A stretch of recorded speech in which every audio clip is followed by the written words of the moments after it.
Hello friends. Welcome back to our channel where learning English is fun and exciting. Today we will hear the amazing story of Nelson Mandela, one of the greatest leaders ever. This story is more than just facts. It is about hope, courage, and never giving up. Listening to it will help you learn new words, improve your speaking, and understand English better. Most of all, Mandela's story will inspire you to dream big and keep trying no matter how hard life is. Let's begin. Nelson Mandela was born on July 18, 1918, in a small village called Mwezo in South Africa. His original name was Ralala Mandela. In his language, Kosa Ralala means pulling the branch of a tree. Some say it means troublemaker because he was brave and not afraid to stand against unfairness. He was born into the Thembu royal family, a tribe with a proud history and many traditions. His father was Gadla Henry Mfakaniiswa, a chief and advisor to the king of the Thembu people. His family was respected even though they were not rich.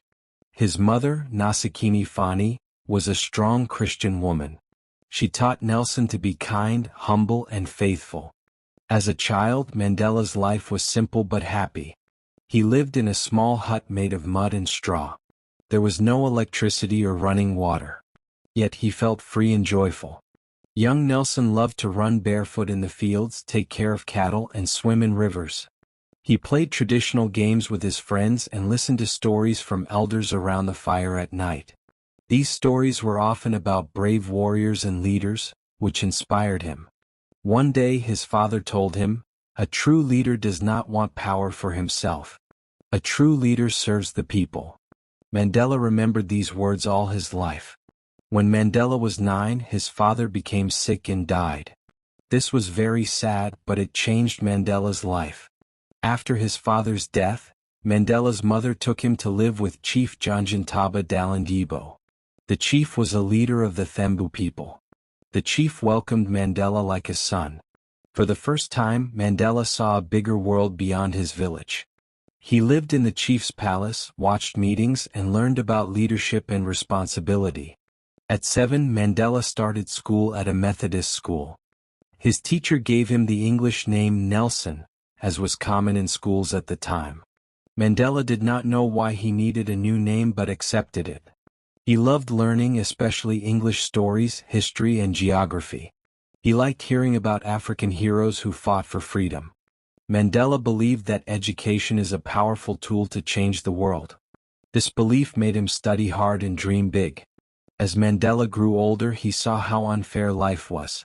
South Africa was ruled by apartheid, a system that kept black and white people apart.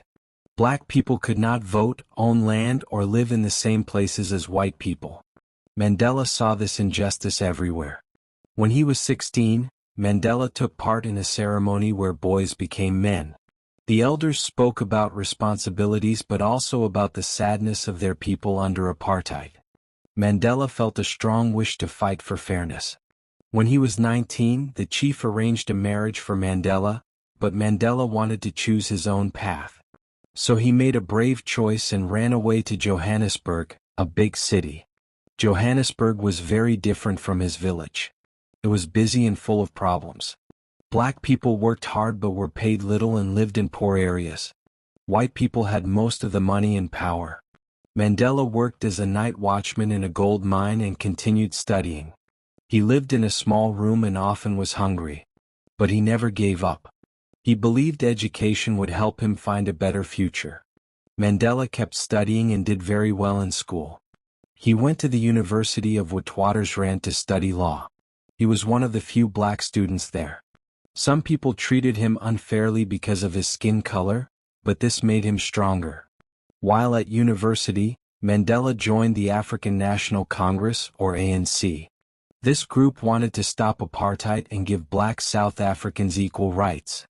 Mandela went to secret meetings and talked about a fair South Africa where everyone lived in peace. He dreamed of a country where children could play together without fear, and families could have a good life. This dream gave him hope and strength. When Mandela first came to Johannesburg, he rented a small room in a poor neighborhood called Alexandra. He worked as a clerk in a law firm. This job was hard but helped him learn how the law was used to keep black people down. At night, he studied by candlelight, determined to finish his law degree. Mandela was hungry for knowledge. He once said, "I have walked that long road to freedom. I have made mistakes, but I keep moving forward." The ANC had been around for many years, but Mandela and young leaders wanted to bring new energy. They started the ANC Youth League to get young people involved in fighting apartheid. Mandela became a powerful speaker. People listened to him talk about justice and equality. One of his famous sayings is, "It always seems impossible until it's done." In 1944, Mandela met a woman named Evelyn Toko Mays. She was a nurse who also wanted a better South Africa. They got married and had a family. Mandela loved his family, but his fight for freedom often kept him away. In 1948, the government made new apartheid laws. These laws made life harder for black people. They controlled where black people could live, work, and who they could marry. Mandela and his friends in the ANC knew they had to act. Mandela helped organize peaceful protests, strikes, and marches. He believed in nonviolent resistance, inspired by Mahatma Gandhi. Thousands joined the movement. They risked their jobs, homes, and even their lives. But the government was violent. Protesters were beaten, arrested, or killed. Mandela was arrested many times but never gave up. He said, "Courage is not the absence of fear. It is inspiring others to move beyond it." In 1952, Mandela and his friend Oliver Tambo opened the first black law firm in South Africa, Mandela and Tambo Attorneys. The firm helped black people who suffered under apartheid, often for free or low cost. Mandela spent his days in court fighting for justice. At night, he worked with the ANC to plan their next moves. In 1960, a terrible event happened. At a peaceful protest in Sharpeville, police shot and killed 69 people. This shocked the world and made Mandela realize that peaceful protests might not be enough. The government banned the ANC. Mandela and others went underground and started a secret armed group called Umkhonto we Sizwe, which means Spear of the Nation. They wanted to damage government buildings but not hurt people. Mandela traveled secretly across South Africa, organizing protests and recruiting people. He was called the Black Pimpernel, because he was good at hiding. Life was dangerous. He could not see his family and knew he might be caught at any time. In 1962, Mandela was arrested and charged with sabotage and trying to overthrow the government. At his trial, he spoke out against apartheid. He said, "I have fought against white domination and black domination.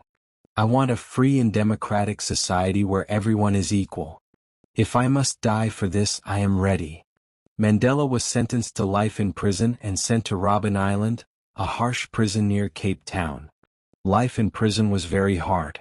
Mandela worked in a limestone quarry.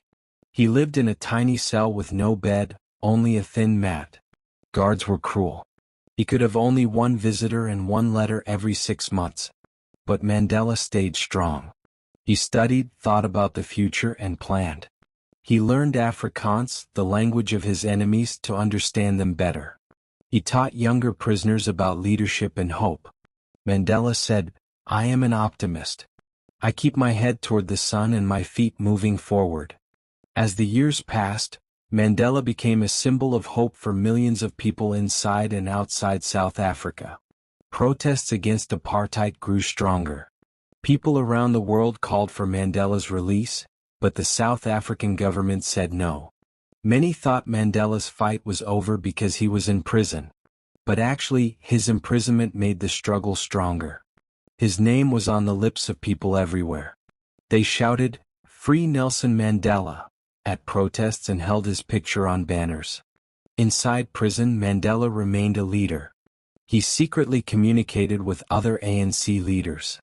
He even began talking with the apartheid government to find a peaceful way forward. Mandela knew that for South Africa to succeed, it needed peace, not revenge. On February 11, 1990, the world watched as Mandela walked out of prison. He was 71 years old, with gray hair but a strong spirit. His first words were, I stand here before you not as a prophet, but as a humble servant of you, the people. Now is the time to heal the wounds and build the future. People across South Africa celebrated. They danced and cried with joy. Mandela's release was not just his freedom, it was the start of a free South Africa. After prison, Mandela faced a big question. How could South Africa heal after so much pain? Many people wanted revenge, but Mandela chose forgiveness. He met with the people who had hurt him and worked with them to build a new nation. He said, "Resentment is like drinking poison and hoping it will kill your enemies." Mandela became the leader of the ANC and worked toward South Africa's first democratic election. His goal was simple: a South Africa where everyone, no matter their race, had equal rights. In 1994, history was made. For the first time, all South Africans could vote. People waited for hours to cast their votes. On April 27, 1994, Nelson Mandela was elected as South Africa's first black president. Leaders from around the world came to watch. Mandela said in his speech, "Never, never, and never again shall this beautiful land experience oppression again." South Africa had a new beginning, and Mandela was at the heart of it. As president, Mandela focused on bringing the country together. One famous moment was during the 1995 Rugby World Cup. Rugby was seen as a white sport, but Mandela wore the Springbok jersey and stood with the team. This showed the world that people could unite. This moment was later shown in the movie Invictus. Mandela loved the poem Invictus, which says, "I am the master of my fate, I am the captain of my soul." Mandela served one term as president. In 1999 he stepped down, showing that good leaders know when to leave power. After that, he worked to promote peace, education, and fight poverty and HIV/AIDS. He traveled the world, meeting leaders and inspiring young people. Mandela taught everyone about forgiveness and never giving up.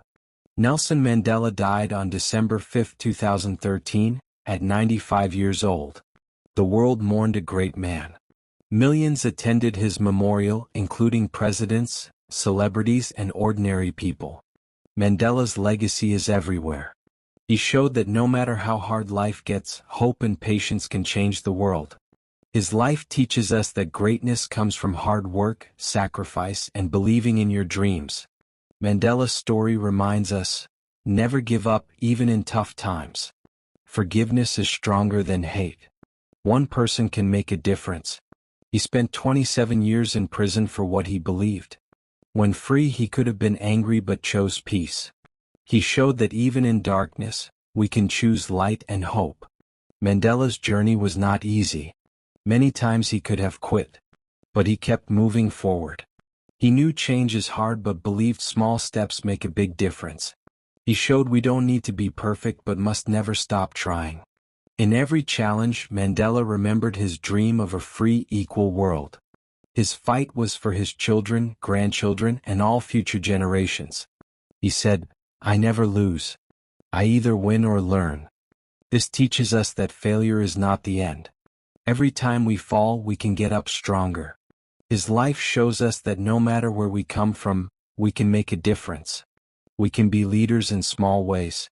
Kind words and standing for what is right matter. Mandela's story is for everyone. It shows that no matter how hard life is, we can keep going. You have the power to overcome any challenge. You are stronger than you think.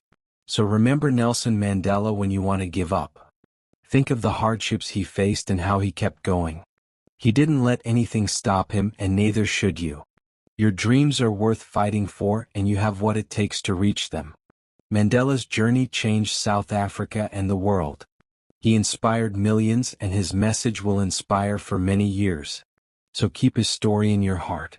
Never forget, with hope, love, and determination, you can make the world better. As Mandela said, "The greatest glory is not in never falling, but in rising every time we fall."